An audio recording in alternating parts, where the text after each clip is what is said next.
हर पल पर तेरा ही नाम होगा, हर पल पर तेरा ही नाम होगा, हर कदमों पर दुनिया का सलाम होगा।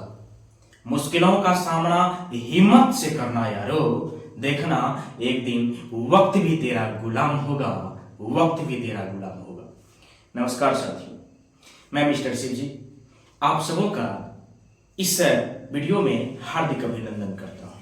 साथियों, आज किसी विशेष मुद्दे को लेकर के आप लोगों के सामने आए हैं और वो मुद्दा ये है कि यदि हम किसी भी मल्टीनेशनल कंपनीज में जिसकी व्यवस्थाएं इंटरव्यूज तौर पे जॉब क्रिएट करना हो, यानी कहने का सीधा सा मतलब ये हुआ कि कोई भी मल्टीनेशनल कंपनीज जो सिर्फ इंटरव्यू करा करके अपने पास एम्प्लॉय को लेता है और अपनी कंपनी में उसको रखता है, तो उसमें जाकर के हम अपनी जो इंटरव्यू दें वो किस प्रकार से दें और किन किन टाइपों का क्वेश्चंस उस इंटरव्यू में पूछा जाता है और किन किन कंपनी में ऐसा होता है। जो भी मल्टीनेशनल कंपनीज होती है, दैट मीन्स यदि हम रिलायंस की बात करें, यदि अडानी की बात करें, यदि हम टाटा की बात करें, वगैरह वगैरह बहुत सारी कंपनियां जो है, इस सभी कंपनियां में जो जॉब क्रिएट की जाती है तो मैक्सिमम इंटरव्यू के दौरान ही की जाती है। दैट मीन्स आपसे पहले इंटरव्यू क्रिएट कराएंगे, उसके बाद आपको यदि आप उसके लेवल के हिसाब से हैं और वो आपको पसंद कर लेता है तो आपकी जॉब पक्की, अन्यथा आपको वहां से बाहर निराशाजनक निकलना पड़ता है।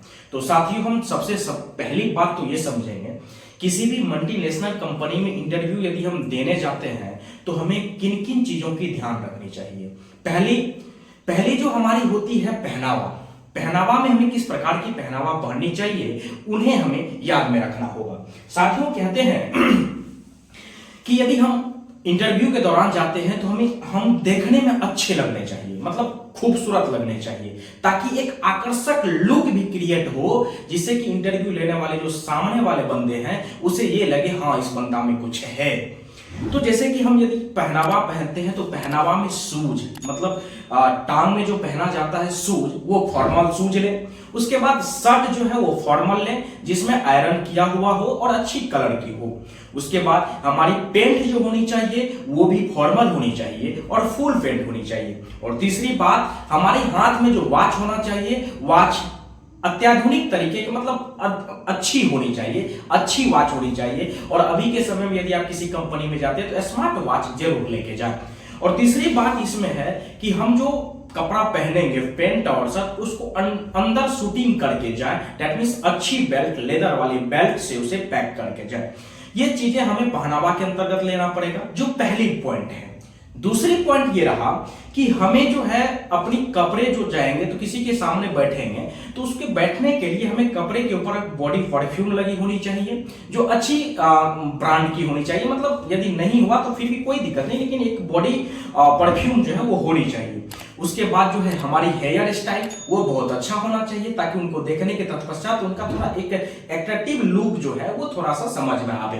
हेयर स्टाइल भी अच्छी होनी चाहिए। दूसरी जो है आपके परफ्यूम, मतलब कपड़ा भी मतलब सुगंधित होनी चाहिए। दैट मींस ये हम कहें कि महक, खुशबू उसकी अच्छी होनी चाहिए। ये दूसरी पॉइंट है। और तीसरी पॉइंट ये है कि यदि हम वहां जाते हैं तो जाने के बाद यदि हम गेट से अंदर आते हैं, हमको आने का यदि आदेश मिलता है कि नहीं आप आ सकते हैं, तो वहां जाने के लिए हमारी जो चलने की कैपेसिटी होनी चाहिए, आखिरी धीमी, ना ज्यादा धीमी होनी चाहिए, ना ज्यादा तेज वाले होने चाहिए। मतलब मध्यमा की चाल जो होती है वो चाल होनी चाहिए। दैट मीन्स यदि हम इसको थोड़ा सा और रिलेट कर दें तो हम ये कह सकते हैं कि हमारी जो जंगल के राजा शेर हैं, जिस चाल से चलते हैं उस चाल की भाव हमें प्रकट करनी चाहिए। और दूसरी बात वहां ये भी है कि हम जो जाके वहां चेयर पे बैठते हैं, क्योंकि पहले हमको आदेश मिलता है कि भैया आप आ सकते हैं,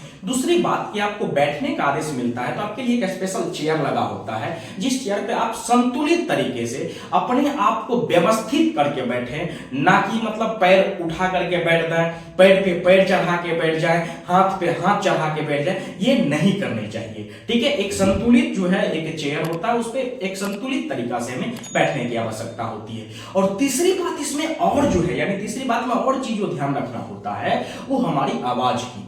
आवाज जो हमें किसी भी चीज जो हमें पूछा जाता है तो उनके जवाब देने के लिए हमारी आवाज जो है ना वो नापी तोली होनी चाहिए। दैट मीन्स संतुलित आवाज हमारी मुख से निकलनी चाहिए, जिसे हम मधुर वचन कहते हैं। और हमारी बोलने की जो प्रवृत्ति होनी चाहिए वो ऐसा कि ना हम ज्यादा हाई बोले ना ज्यादा कम बोले, मध्यमा में बोले कि ना उनको दिक्कत आवे हाई से और ना दिक्कत आवे सुनने में। इसीलिए हमें बोलने की कैपेसिटी मध्यमा रखनी होगी। और दूसरी बात इसके अंतर्गत और आता है कि हमें जो उससे बात करने की जो दौरान होता है उस दौरान में हमें अपनी व्यवहार को लेकर चलना होगा। यदि आपकी व्यवहार अति आवश्यक के हैं, बहुत खूबसूरत हैं, तो यकीन मानो कि आपकी इंटरव्यू फाइनली आधा जो है यानी 50% इसी दौरान आप क्लियर कर चुके हैं। क्योंकि इंटरव्यू में पहनावा और ही मतलब मायने रखता है, आपकी बोलने की कैपेसिटी मायने लगता है 50%, और 50% आप उनके क्वेश्चंस का जवाब किस आधार पर दे रहे हैं।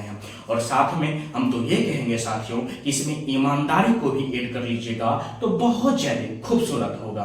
चलिए अब चलते हैं, यदि इस सब चीजों को हम ध्यान में रख के चलते हैं और इनके ऊपर हमारा कमांड है तो हम किसी भी मल्टीनेशनल कंपनीज में अपने आप को इंटरव्यू देने के लिए तैयार हैं। अब चलते हैं, यदि किसी भी प्रकार की कंपनी वहां क्वेश्चन जो पूछता है वो किस प्रकार की क्वेश्चंस पूछती है। चलिए एक एक क्वेश्चंस को हम अपने आप से जानते हैं, बेहतर पूर्वक से जानते हैं। साथियों जैसे ही आप वहां बैठिएगा और पीछे जितने भी बातों को हमने बोला है उस सभी बातों को ध्यान में रख के चलना है। और जैसे ही आप वहां बैठते हैं तो बैठने के तत्पश्चात आपके सामने वाले जो कंपनी के एचआर होते हैं, दैट मींस ह्यूमन रिसोर्सेज, आपके हाव भाव को परख लेता है कि किस टाइप का इंसान है। इसीलिए वो तो इंटरव्यू लेने के लिए बैठा होता है साथियों। ठीक है, तो इसमें क्या होता है कि आपसे उधर से उस टीम से क्वेश्चन आता है कि जरा आप बताइए, आप अपने बारे में बताइए कि आप कौन हैं, आप अपने बारे में बताइए। तो जैसे ही ये बात आएगी कि आप अपने बारे में बताइए तो उस वक्त हमें क्या करना होगा, किस चीजों को हमें लेके चलना होगा और किस प्रकार से हमें वहां से स्टार्ट करनी चाहिए। तो साथियों हमारी आवाज जो है संतुलित होनी चाहिए, मध्यमा में होनी चाहिए और आवाज बहुत ही मधुर होनी चाहिए। यदि इस प्रकार की आवाज है तो हम स्टार्ट कर सकते हैं। यदि हमको ये कहा गया है कि आप अपने बारे में बोलिए, आप अपने बारे में कुछ कहिए, तो हम किस प्रकार से उसे बोल सकते हैं। तो साथियों मैं वहां बोलूंगा, यदि आप कैंडिडेट हैं मैं इंगित करता हूं अपने अपनी जगह को वहां ऐड कर लीजिएगा। जैसे वहां हम बोलेंगे मेरा नाम, तो आपका जो नाम है, मेरा नाम और आपका जो नाम है उसको इंगित कर देना है। उसके बाद पिता का नाम, तो वो आपके पिता का जो नाम होगा उसे इंगित कर देना है। और उसके बाद आप ये कहिएगा कि मैं भारत देश के, आप जिस भी देश के हैं उस देश का नाम ले लीजिए, और भारत देश के जिस राज्य के हैं उस राज्य का नाम ले लीजिए, और उस राज्य में यानी जिस जिले के हैं उस जिले का नाम लीजिए, और जिस जिले के जिस गांव के निवासी हैं तो उस गांव का नाम लेकर के आप ये कहिए कि इस गांव का मैं अस्थायी निवासी हूं। ठीक, यहां तक खत्म हो जाता है। और खत्म होने के तत्पश्चात यहां से स्टार्ट हो जाता है कि आपने अपनी लाइफ में एजुकेशन सिस्टम्स को यानी कि एजुकेशन कैपेसिटी को कितना धारण किया हुआ है। ये तमाम प्रकार की चीजों को आपको तभी ही इंगित करना है उन्हीं के सामने, ऐसा नहीं कि वो बोले कि आप कितना एजुकेशनल है, कितना एजुकेशन में है, आप कितना एजुकेशन लिए हुए हैं, क्या एजुकेशन कैपेसिटी है आपकी, ऐसा नहीं कि उन्हें पूछना पड़े, तभी लगे पहुंची आप इसे बोल दीजिए। तो हमें ये बोलना, जैसे मान लीजिए आप मैट्रिक की एग्जाम पास किए तो वो ईयर सहित बिहार बोर्ड से किए या सीबीएसई से किए, यानी केंद्र सेंट्रल बोर्ड से किए या स्टेट बोर्ड से किए, तो जिस भी बोर्ड से किए हैं, जिस साल में किए हैं, वो दोनों नामकरण के साथ साथ आपकी प्रतिशत मार्क कितनी है उनको ऐड जरूर करें। उसके बाद आपने इंटर जो किया तो इंटर किस बोर्ड से किए हैं इस बात को याद रखने के तत्पश्चात आप उसमें मार्क्स उसमें प्रतिशत मार्क कितना है उनको भी जरूर ऐड करके बोले। उसके बाद यदि आप ग्रेजुएशन किए हुए हैं तो उसमें भी आप ये बोलिए, जो सत्र है आपका वो सत्र बोलिए, जिस यूनिवर्सिटी से किए हैं वो यूनिवर्सिटी बोल दीजिए, और उसके बाद आपकी प्रतिशत मार्क क्या रही है वो बोल दीजिए। और उसके बाद यदि आप मास्टर डिग्री लिए हैं तो वो भी बोलिए, पीएचडी किए हैं तो वो भी बोलिए, एमफिल किए हैं तो वो भी बोलिए। हमें नहीं लगता है कि इतने बोलने की आवश्यकता पड़ती है, फिर भी यदि आपके पास जो है उसे इंगित जरूर कर दीजिए। तो आप क्या है, एक क्वेश्चन जो पूछा गया आपको कि आप अपने बारे में बताइए, इनकी पूर्ण रूपेण डाटा आपने उनको दे दिया। हालांकि इनके अंदर अपने आप कितने भाई हैं इस सबको यहाँ ऐड करने की कोई आवश्यकता नहीं है। आपके घर में कौन कौन है ये जब पूछा जाएगा आपसे तो ही आप इंगित करेगा, अन्यथा इंगित नहीं करिएगा। चलिए आगे चलते हैं। दूसरा क्वेश्चन आपके सामने किस प्रकार का रहता है।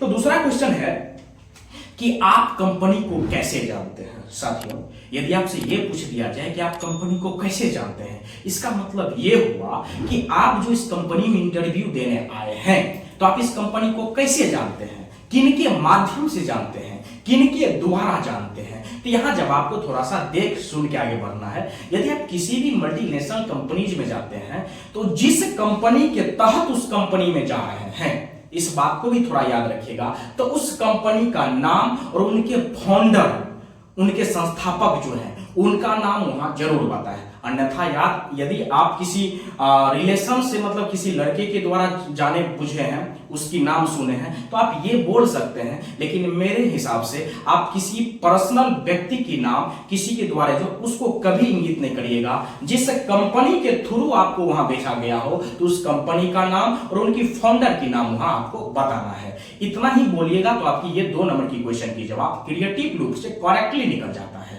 चलिए आगे चलते हैं कि तीसरा क्वेश्चन हमें किस प्रकार की क्वेश्चंस की सामना करना पड़ता है और फिर तीसरा क्वेश्चन होता क्या है। चलिए साथियों, तीसरा क्वेश्चन है कि आप कंपनी के बारे में क्या जानते हैं। बड़ी मार्मिक सा क्वेश्चन है। आप जिस कंपनी में इंटरव्यू देने गए हैं और उसी कंपनी के एचआर, उसी कंपनी के इंटरव्यूअर मेंबर आपसे ये पूछ रहा है कि आप इस कंपनी को कैसे जानते हैं। तो साथियों, बड़ी मार्मिक होता है वहां जवाब देना। आपको लगता है क्या बताएं हम, तो साथियों हम बताते हैं।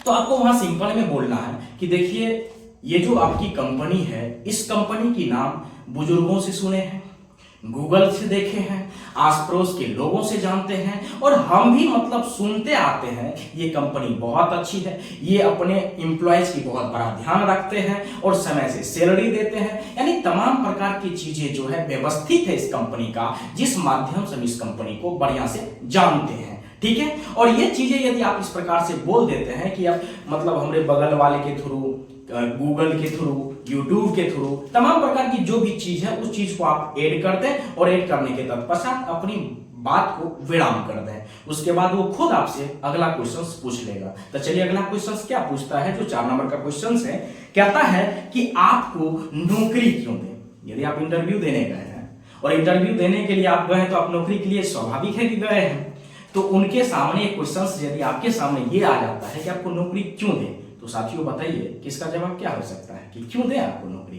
तो हमें यहाँ बड़ी क्रिएटिव, क्योंकि ये खास करके पूछा जाता है आपकी मेंटलिटी चेक करने के लिए, आखिर इसके माइंड में चलता क्या है, ये किस उद्देश्य से यहाँ आया। ऐसा तो नहीं कि हमारी कंपनी में आया और कल के डेट में कोई बम फोड़ के चला जाएगा। सॉरी साथियों, इस प्रकार के शब्दों का इस्तेमाल हमें नहीं करनी चाहिए, फिर भी हम बताने के लिए बता रहे हैं और माफी चाहते हैं हम अपने देश की सरकार से कि बम जैसे शब्दों का इस्तेमाल हमने यहाँ किया है। चलिए आगे बढ़ते हैं साथियों, और आगे ये है हमें ये बताना है कि सर मुझे लगता है कि मैं इस कंपनी के लिए ठीक मेंबर हूं, और यदि आपको यह लग रहा है कि आप उसके लिए ठीक हैं तो हमें लगता है सर कि नौकरी देने में अच्छा है, और इसमें यदि नौकरी आप हमें देते हैं तो इसमें क्या होता है ना हमारी नुकसान है ना आपकी नुकसान है, क्योंकि मैं चाहूंगा, हम अपनी पूरी ताकत से चाहूंगा, ईमानदारी से चाहूंगा कि आपकी कंपनी की जो भावनाएं हैं उसको रिएक्ट करें और उसको और आगे बढ़ाने में हमारी भी कुछ सहयोग हो, तो जिसके वजह से आपको ये लगेगा कि आप इन्हें नौकरी देनी चाहिए। साथियों, इसको सिंपल में ये कहें कि मुझे लगता है कि इस कंपनी के लिए मैं एक मतलब ठीक मतलब करेक्ट पर्सन हूं, इसलिए मुझे नौकरी मिलनी चाहिए। ठीक है, धन्यवाद। आगे हम बढ़ते हैं अगली क्वेश्चंस के साथ, और अगला क्वेश्चन ये कहें कि आप नौकरी क्यों करना चाहते हैं। साथियों, यदि ये क्वेश्चन आता है तो बड़ा मार्मिक है कि आप नौकरी क्यों करना चाहते हैं। तो साथियों, इसमें आप कभी भी अपने परिवार की स्थिति के बारे में कभी भी वर्णन न करें, कि मेरा स्थिति खराब है, मुझे पढ़ने के लिए पैसा नहीं होता है, ऐसा है वैसा है, जिस वजह से मैं नौकरी करना पसंद कर रहा हूँ। साथियों, ये शब्द कभी भी इस्तेमाल नहीं करना है। आपको यहाँ ये बोलना है, यदि आप एक स्टूडेंट हैं और स्टूडेंट है और इसके साथ ही आप चाहते हैं कि मुझे नौकरी चाहिए, तो आप उसे जवाब इस प्रकार से दे सकते हैं। कहना है सर, मुझे लगता है कि मैं इतना तो अध्ययन कर चुके हैं और इतना तो अनुभव है हमको कि हमें लगता है कि अब हमारी जो अगली पढ़ाई है वो भी अग्रसर रहे और हमारी जो मेंटेन का खर्च है, मेंटेन लाइफ का खर्च है, वो भी हम अपना से खुद कर सके, ताकि हमको ये पता चले कि आखिर हमने जो अभी तक अपनी शरीर के ऊपर, अपने ब्रेन के ऊपर जो वर्क किया है, खर्च किया है, आखिर इसको कहाँ इस्तेमाल किया जा सकता है। ठीक है, जिसकी वजह से आपको ये लगेगा कि मुझे ये लगता है सर कि एक तहकात तरीके से आप इस चीज को व्यवस्थित कर सकते हैं और उन्हें संपूर्ण कर सकते हैं, संतुष्ट कर सकते हैं कि नहीं भाई, ये बंदा में दम है, ये बंदा कुछ ऐसी चीजों को व्यवस्थित तरीका से बोल रहा है। तो साथियों, यदि इस प्रकार की क्वेश्चन आपके सामने आए तो थोड़ा संभल के जवाब दीजिएगा और जवाब बड़ी इजीली दीजिएगा, जिसको मैंने मेंशन किया है। आपको ये बोलना है कि सर मेरी पढ़ाई अग्रसर है और मैं ये चाहता हूँ कि इनके साथ साथ मैं कुछ पास्ट समय जो हमारे पास बचती है, उस बचे हुए समय का उपयोग कर लें और हम अपनी जिंदगी में कुछ नया अनुभव भी ले लें। बस ये रीजन है, और यदि आपको ये लग रहा है सही है तो आप हमें नौकरी दे सकते हैं, अन्यथा मर्जी है आपकी। चलिए आगे बढ़ जाते हैं। अगला जो 6 नंबर का क्वेश्चन है और लास्ट क्वेश्चन है, जिसको हमें बारीकी से देखने की जरूरत है। ये क्वेश्चन के साथ हमें अपनी बात को वहां विराम कर देना है। यदि कुछ एक्स्ट्रा पूछ देता है उसी हिसाब से, तो आप वहां इस चीजों का यूज कर सकते हैं। जैसे मान लीजिए आपको ये पूछ दिया जाए कि आप सैलरी कितना चाहते हैं। दैट मीन्स यदि मान लीजिए कि हमने आपको जॉब दे दिया, आप अच्छे हैं इसीलिए हम आपको जॉब दे दिए, तो आप कितना सैलरी लेना चाहते हैं। तो ये थोड़ा सा कठिन प्रश्न है और इस प्रश्न का जवाब थोड़ा सोच और समझ के दीजिएगा, ऐसा नहीं कि कुछ बोल दीजिएगा। ये प्रश्न पूछने का एक उद्देश्य होता है कंपनी के एचआरओ का कि ये बंदा कितना हद तक सोच सकता है। यदि इसको हल्का से कह सकते हैं कि आप हमें 15,000 दे दीजिए, आप हमें 20,000 दे दीजिए, आप हमें 25,000 दे दीजिए, आप हमें 10,000 दे दीजिए, तो वो रिजेक्ट कर देगा आपको, क्योंकि आपने उसमें कुछ सोचा नहीं है। और जब सोचे नहीं और बिना सोचे आप किसी को जवाब दे रहे हैं, वो आगे वाले पर्सन इस बात को समझ चुके हैं। इसीलिए इस क्वेश्चन का जवाब जो होगा वो होगा स्थिति के हिसाब से। आप तो पहली बात तो ये याद रखिएगा कि जिस पोस्ट के लिए आप गए हैं उस पोस्ट को याद रखिएगा, उस पोस्ट को उसका सैलरी कितना मेंशन किया गया है उस सैलरी को याद रखिएगा। ठीक है, और वो सैलरी आप इंडिकेट कर दीजिएगा। जैसे मान लीजिए कि यदि हम किसी कंपनी पे गए और क्लर्क पोस्ट पे गए, जिसकी सैलरी कंपनी ने 25,000 रखी है और 25,000 के साथ जो है इंसेंटिव भी रखी है, बोनस भी रखी है, साथ में फ्लैट भी रखी है, मतलब किराए पर बना आपको फ्लैट देगा रहने के लिए। तो आपको ये चीजें दिमाग में रहनी चाहिए कि नहीं ये चीजें हैं। तो आपको वहां ये बोलना है कि सर मैं आपकी कंपनी की क्लर्क पोस्ट के लिए अप्लाई किया हूं और मैं उनके लिए आया हूं। यदि मेरी इंटरव्यू यहां तक सही गया हो और मैं उम्मीद कर सकता हूं कि इस कंपनी में मुझे जॉब मिल सकता है, तो मैं पहला पसंद करूंगा उस क्लर्क पोस्ट को। और यदि क्लर्क पोस्ट हमें मिलता है तो साथियों वहां यह बोलना है कि इसकी सैलरी कंपनी के द्वारा मेंशन की गई है 25,000 रुपया, प्लस इनकी इंसेंटिव, प्लस में बोनस और रहने के लिए फ्लाइट। ये बस ये दे देते हैं तो हमें लगता है कि हमारे लिए ठीक है। बाकी हमारी मेहनत यदि तगड़ा रहेगा तो हम आगे प्रमोशन भी करेंगे, अन्यथा इस टाइप को और करना है थोड़ा सा, यदि अनुचित तरीका और उचित तरीके से सोचते हैं तो आपको यदि इसी में कहा गया ठीक क्यों, मतलब उतना ही क्यों पेमेंट, क्यों उतना से ज्यादा क्यों, ये पेमेंट तो हमने इंगित किया, क्यों आप ये बस सोच सकते थे 50,000। तो आपको यदि इस प्रकार से घुमाने की कोशिश किया जाए वहां, तो आप एक चीज याद रख लीजिएगा, तब वहां जवाब पूरी ईमानदारी के साथ देना है और वहां कहना है सर यदि आपको लगता है कि अभी जो मौजूदा समय चल रहा है और मौजूदा समय में यदि 10,000 रुपया में गुजारा बढ़िया से चल सकता है हमारी और हमारी परिवार की, सिंपली बोलना है, तो यदि आपको ये लग रहा है कि ये पूर्णतः चल सकता है तो आप हमें 10,000 की सैलरी ईमानदारी के साथ दे सकते हैं और मैं उसमें काम करने के लिए तात्पर्य रहूंगा। लेकिन याद रखिएगा सर कि इसकी थोड़ा सा जो निराकरण होनी चाहिए थोड़ा उचित हिसाब से होनी चाहिए। साथियों, मैंने इस बातों को समझाने के साथ साथ मैंने ये कहा कि किसी भी मल्टीनेशनल कंपनी में आप जाते हैं जॉब के लिए तो इन सब तर्कों को, इन सब बातों को ध्यान में लेके चलिए। हालांकि ये मेरा वीडियो एक है किसी भी कंपनी में इंटरव्यू के लिए कि इस पे जल्द ही, बहुत जल्द ही इस पे बड़ा वीडियो लाने वाले हैं और जो कि फुल्ली लैंग्वेज इन इंग्लिश और हिंदी दोनों में रहने वाली है और सभी कंपनीज की भी जो इंटरव्यू है कैसा कैसा, ये तमाम प्रकार की चीज को लाने वाले हैं। साथियों, इन शब्दों के साथ मैं लेता हूं विदा और फिर मिलते हैं किसी अगले वीडियो में। रिसर्चर वीडियो जो होने वाला है, यदि आप लोगों को पसंद आए तो लाइक, शेयर और सब्सक्राइब जरूर करें, अन्यथा आप अपने आप को देखें, हम तो इसमें बने हैं। धन्यवाद।